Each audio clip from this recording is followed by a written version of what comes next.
ओम शांति।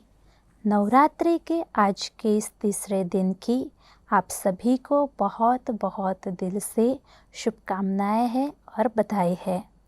आज का जो ये तीसरा दिन है, आज माँ दुर्गा की तीसरी शक्ति चंद्रघंटा देवी की पूजा, आराधना, वंदना की जाती है। आखिर उनके जीवन से हमें क्या सीखने को मिलता है? अगर हम भक्ति के हिसाब से या शास्त्रों की कहानी के हिसाब से जानें तो दिखाते हैं कि देवासुर संग्राम में माँ चंद्रघंटा ने घंटे के नाद से अनेक आसुरी शक्तियों का विनाश किया था और तब से उनको चंद्रघंटा देवी के नाम से पूजा जाता है। दूसरा अगर कहे तो घंटे के नाद से अनेक आसुरी शक्तियों का विनाश किया था और उनके सिर पर घंटे आकार का अर्ध चंद्रमा दिखाते हैं। उसी वजह से उनका नाम पड़ा है चंद्रघंटा देवी। दूसरा, उनकी 10 भुजाएं दिखाई हुई है। अगर हम देवियों की महिमा करें और शास्त्रों के हिसाब से समझें तो देवियों की महिमा में तो कहा जाता है कि अहिंसा परमो देवी देवता धर्म, मतलब देवी देवताओं का धर्म है अहिंसा, जबकि उनके हाथों में तो बहुत सारे शस्त्र दिखाए हैं, जैसे कि दिखाते हैं कि वो युद्ध के लिए तैयार हो, सामना करने के लिए रेडी हो। तो एक तरफ तो अहिंसा परमो देवी देवता धर्म कहते और दूसरी तरफ हम देखें तो हिंसा के शस्त्र भी दिखाए हुए हैं। तो इसके पीछे का अर्थ क्या कहा जा सकता है? अगर हम कहें तो माँ चंद्रघंटा देवी जो है उनको बताते हैं कि उन्होंने असुरों का संहार घंट नाद से किया था। अगर हम देखें तो आज के समय के अंदर देवी जी के उपासक, उनके जो साधक है, उनके जीवन में जब कोई मुश्किलें आती है, परेशानी या संघर्ष होता है या फिर कोई समस्याएं आती है तो वो माँ देवी की उपासना करते हैं, उनको याद करते हैं, उनकी पूजा पाठ और वंदना करते हैं और बताते हैं कि माँ चंद्रघंटा शिव जी से शक्तियाँ प्राप्त कर घंट नाद के द्वारा उनके सारे जो भी समस्या और प्रॉब्लम्स है उनको दूर करते हैं और उनको उन दुखों से बाहर निकालते हैं। अभी कौन से घंट नाद की यहाँ पर बात हुई है? घंट नाद का अर्थ होता है ज्ञान ध्वनि करना, ज्ञान का नाद करना। जब हमारे अंदर आसुरी जो वृत्तियाँ है, हमारे अंदर जो विकार है, हमारे अंदर के जो दुर्गुण है वो हमको परेशान करते हैं, उसके वजह से हम दुखी होते हैं, उस समय पर ज्ञान नाद होता है। जब जीवन के अंदर ज्ञान आता है, समझ आ जाती है तो उस आसुरी वृत्तियों पर हम विजय प्राप्त कर लेते हैं। इसी का प्रतीक ज्ञान नाद मतलब कि घंट नाद दिखाया हुआ है। आज अगर हम देखें तो जहाँ समझ नहीं है वहाँ पर बहुत सारी समस्याएं आ गई है। एक बारी क्या होता है कि एक बच्चा था और वो बच्चा अपनी माँ के पास जाता है और माँ को बोलता है कि माँ, आपको पता है आज मैं जब बाहर से आया, ऑफिस से आया, तो वहाँ मुझे एक बहुत बड़ी ऑफ़र मिली है और इतना अच्छा है, उसमें पैसा भी ज़्यादा है और बहुत कुछ मिलेगा। तो माँ ने कहा कि अच्छा फिर तुम कर ले, क्या प्रॉब्लम है? तो बच्चे ने क्या कहा कि वैसे तो सब कुछ ठीक लग रहा है माँ, लेकिन मेरा जो ये मन है ना, मुझे गवाही नहीं दे रहा है। मेरा मन मुझे मानता नहीं है कि मैं ये काम करूँ, तो क्या करूँ समझ में नहीं आ रहा है। तब माँ बहुत सुंदर आंसर देती है। माँ क्या कहती है कि देखो बेटा, मैं ज़्यादा तो पढ़ी लिखी नहीं हूँ, हाँ, लेकिन एक बात ज़रूर मैं तुम्हें समझा सकती हूँ कि जब सवेरे सवेरे मैं तुम्हें जगाने के लिए आती हूँ और तुम जब बेड पे सोए हुए होते हो तो तुम्हें देख कर के मुझे भी बहुत अच्छा लगता है। लेकिन बेटा, कोई भी ऐसा कर्म नहीं करना जिसकी वजह से मैं जब तुम्हें सवेरे उठाने के लिए आऊँ, जगाने के लिए आऊँ और तुम मुझे पहले से ही जगे हुए मिलो। बाकी तो तुम समझदार हो, तुम्हें पता है कि क्या करना चाहिए और क्या नहीं करना चाहिए। कहने का मीनिंग क्या है, इसके पीछे का भावार्थ यही है कि जहाँ समझ होती है वहाँ पर कर्म हमारे बड़े ही अच्छे होते हैं। आज दुनिया में समझ नहीं है। अगर हम देखें तो बेसमझी की वजह से अत्याचार, पापाचार, भ्रष्टाचार, बलात्कार क्या क्या दुनिया में हो रहा है। कहीं ना कहीं हम इसके पीछे जवाबदार समझ की कमी ही कहेंगे। जहाँ व्यक्ति के अंदर ज्ञान आता है वहाँ ज्ञान के साथ शुद्धि जुड़ी हुई है। जब हमारे में समझ आती है तो हमारे कर्मों में शुद्धि आ जाती है। देखना, बोलना, चलना, व्यवहार में आना, वर्तन में आना, हर एक कार्य शुद्धता से करना हम शुरू करते हैं। और जहाँ शुद्धता होती है उसके साथ शांति भी आती है, क्योंकि कर्मों में हमने अटेंशन दिया है तो आत्मा शांति का अनुभव करते हैं। और जहाँ पर ज्ञान है, शुद्धता है, शांति है तो सुख तो होना ही होना है। और सुख है तो आत्मा का पांचवा जो गुण है वो है आनंद। आत्मा आनंद की मतलब कि खुशी की अनुभूति करती है। और अगर हम खुश में रहते हैं, खुशी है तो प्रेम का भी हमें अनुभव होता है। और आत्मा के अंदर जब ये सारे गुण आ जाते हैं, समझो कि ज्ञान है और पवित्रता, शुद्धता है, सबकी तरफ से हमें प्रेम मिलना शुरू हो जाता है, जीवन में शांति आ जाती है, सुख का अनुभव होता है और आत्मा खुश रहने लगती है, तो आत्मा एक शक्ति के रूप में निखर के बाहर आती है। मतलब क्या है, ये गुण सिर्फ गुण नहीं है, लेकिन ये गुण जो है वो एक शक्ति भी है। ये गुण सारे शक्ति में कन्वर्ट हो जाते हैं। शांति की शक्ति, पवित्रता की शक्ति, आनंद भी एक शक्ति में परिवर्तन हो जाता है। और जब शक्ति में परिवर्तन हो जाता है तो ज्ञान को हम सही डायरेक्शन में ले जा सकते हैं। अगर समझो कि ज्ञान को राइट डायरेक्शन मिले तो प्रगति होती है, और अगर ज्ञान को रॉन्ग डायरेक्शन में यूज़ किया जाए तो अधोगति होती है। तो ये जो नाद दिखाया हुआ है, घंट नाद, वो घंट नाद ज्ञान का प्रतीक है। जब ईश्वर की स्मृति के साथ ज्ञान को जीवन में अप्लाई किया जाए तो क्या होगा कि हम जो भी कार्य करेंगे वो एक राइट डायरेक्शन में करेंगे।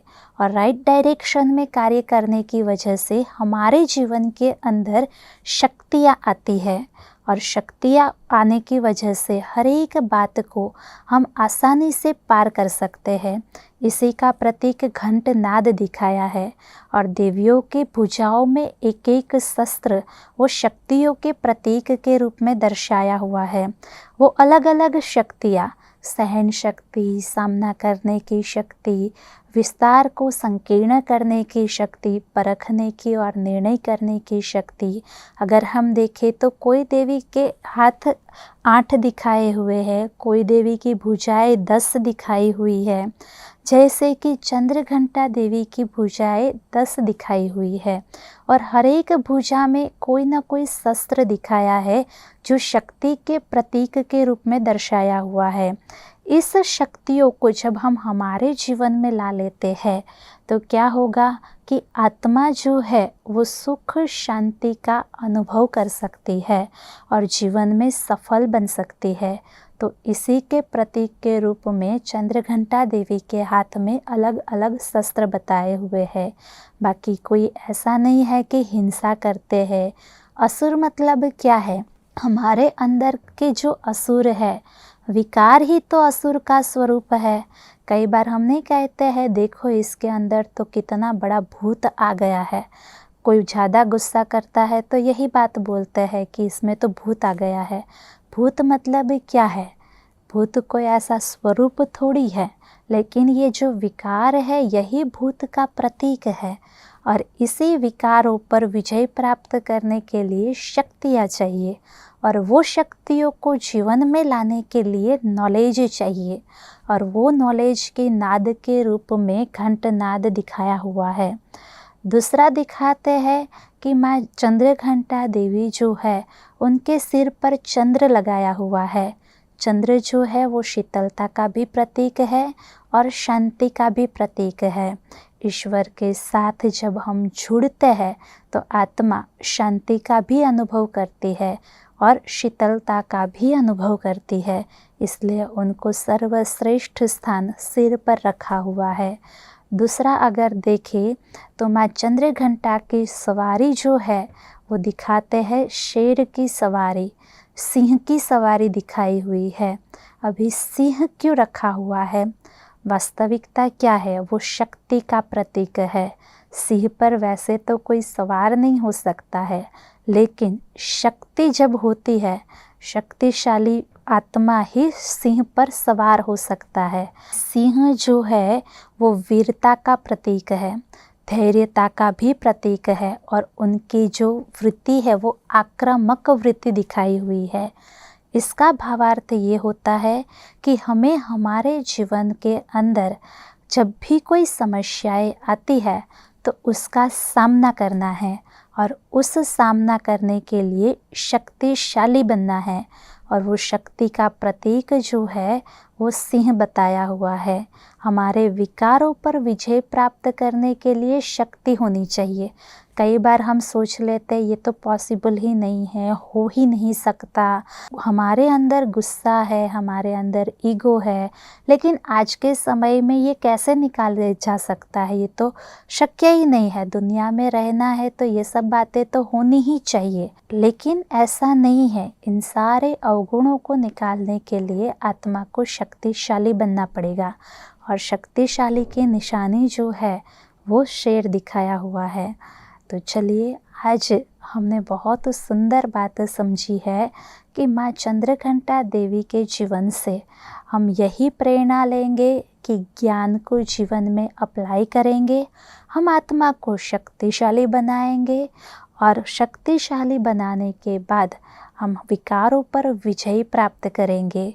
तो 2 मिनट के लिए अभी इसी बात का योग अभ्यास करते हैं, आत्मा के गुणों को जागृत करते हैं और उसकी फीलिंग में जाते हैं। अपनी बुद्धि को सब तरफ से हटा देंगे और ध्यान भ्रुकुटी के मध्य में एकाग्र करेंगे।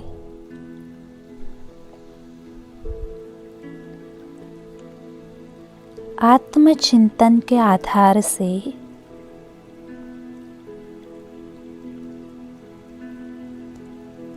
आत्मा के 7 गुणों को महसूस करेंगे।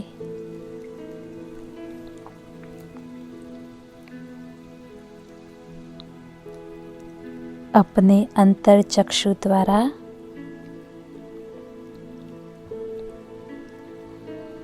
आत्मा के दिव्य स्वरूप को देखेंगे।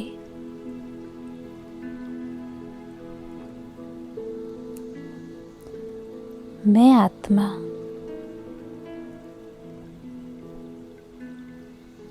प्रकृति के मध्य में अति सूक्ष्म सितारे के रूप में चमक रही हूँ।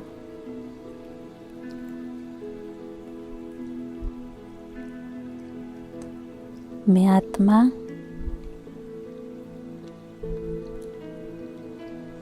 सर्व कर्मेंद्रियों की मालिक हूँ।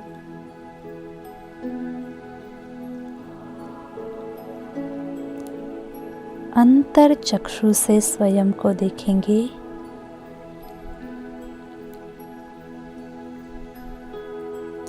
मैं आत्मा शुद्ध चैतन्य शक्ति हूँ।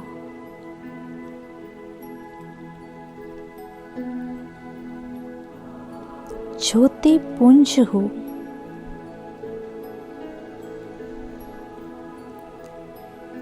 अपने चारों ओर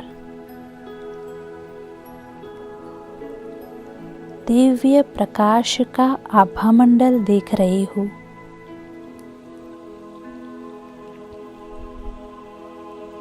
मैं आत्मा अपने असली स्वरूप में शुद्ध और पवित्र हो।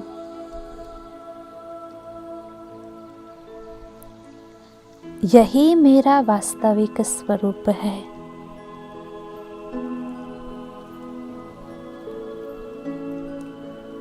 मुझ आत्मा का स्वधर्म शांति है।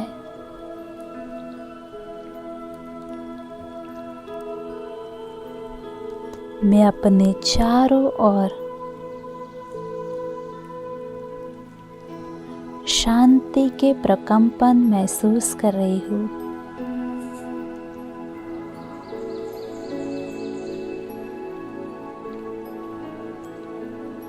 मैं एक अलौकिक खुशी का अनुभव कर रही हूँ।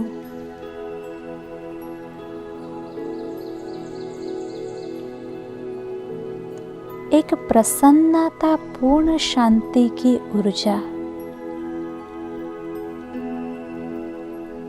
मेरे रोम रोम में प्रवाहित हो रही है।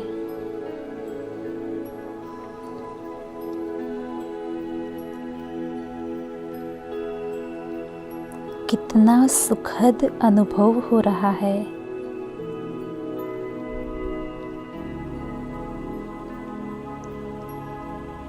यह सुख ही तो अतीन्द्रिय सुख है।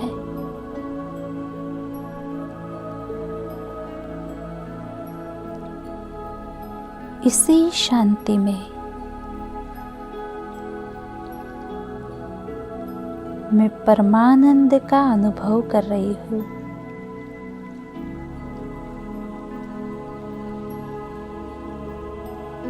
मैं आत्मा अपने सातों गुणों की ऊर्जा को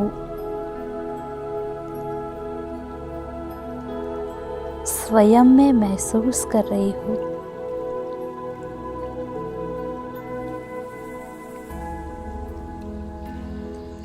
सतों गुणों की शक्तियों से भरपूर होती जा रही हूँ।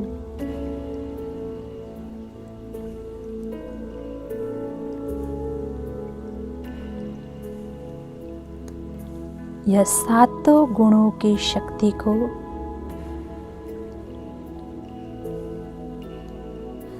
अपनी हर कर्मेंद्रियों में प्रवाहित करती हूँ।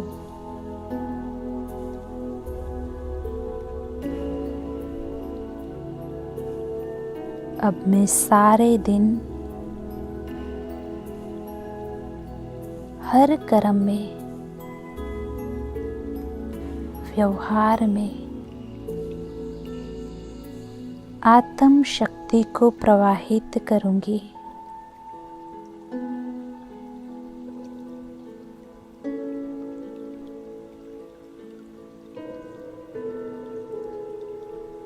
ओम शांति।